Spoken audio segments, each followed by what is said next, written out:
இந்த வீடியோவில் nothing phone 4A ப்ரோக்கு எந்த ஒரு பெஸ்ட்டான சார்ஜர் யூஸ் பண்ணலாம் அப்படின்றதான் தெளிவாக பார்க்க போகிறோம். இதுக்காக நீங்கள் ஃபஸ்ட்டாக பார்க்குற ஆப்ஷன் என்னென்னா இந்த CMOFோட 65 வாட்கான சார்ஜர்.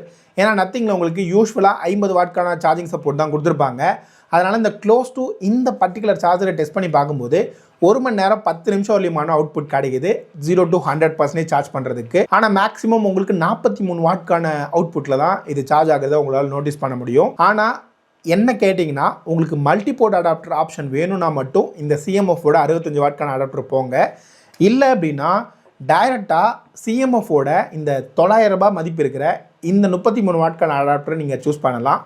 CMOF தான் வேணும்னா மட்டும் இதை வச்சு சார்ஜ் பண்ணும்போது 1 மணி நேரம் 18 நிமிஷம் வரலியமான டைம் எடுத்துக்குது. ஆனால் இதோட பெட்டரான ஒரு அவுட்புட்டை கொடுத்தது ஸ்லைட்லி தான் சாம்சங்கோட 25 வாட்கான அடாப்டர். இந்த அடாப்டரை வச்சு நான் சார்ஜ் பண்ணும்போது 1 மணி நேரம் 12 நிமிஷத்துலேருந்து 1 மணி நேரம் 15 நிமிஷம் வரலியமான டைம் எடுத்துக்குது ஃபுல்லாக சார்ஜ் பண்ணி முடிக்கிறதுக்கு. ஆனால் எனக்கு இதெல்லாம் பெருசாக இருக்குப்பா, இன்னுமே ரொம்ப காம்பேக்டாக வேணும்னு எதிர்பார்க்குறீங்க அப்படின்னா இப்போ ரீசெண்டாக எம்ஐலேருந்து 45 வாட்கான கேன் சார்ஜர் லான்ச் பண்ணாங்க. இதில் உங்களுக்கு டைப் சி போர்ட்டில் தான் அதை கொடுத்துருக்காங்க. இருக்கிறதுலே ஸ்லிம்மான ப்ரொஃபைல்னா இதுதான். இதை வச்சு நான் சார்ஜிங் டெஸ்ட் எடுக்கும்போது 1 மணி நேரம் 16 நிமிஷம் வரலியமான டைம் எடுத்துக்குது. ஆனால் காம்பேக்ட்னஸ்க்காக வேணும்னா மட்டும் இதை ட்ரை பண்ணுங்கள். இல்லைன்னா உங்களுக்கு சாம்சங்கோட 25 வாட் அடாப்டர், இந்த CMOFோட 33 வாட் அடாப்டர் சரியான ஆப்ஷனாக இருக்கும். இது இல்லாமல் உங்களுக்கு மோட்டோலேருந்து 68 வாட்கான இந்த அடாப்டர் யூஸ் பண்ணலாம். இதுலேயே உங்களுக்கு 33 வாட்கான அடாப்டரும் யூஸ் பண்ணலாம். ஆனால் ஓப்போலேருந்து OnePlusலேருந்து ரியல்மியில் இருக்கிற சார்ஜர்ஸ்லாம் நீங்கள் யூஸ் பண்ணுறீங்கன்னா அந்த அளவுக்கு பெட்டரான அவுட்புட் கிடைக்காது. நான் இது வரைக்கும் டெஸ்ட் பண்ண எல்லா சார்ஜரோட லிங்க்குமே இங்கே கீழே கொடுத்துருக்கேன், வேணுன்றவங்க ட்ரை பண்ணிக்கோங்க.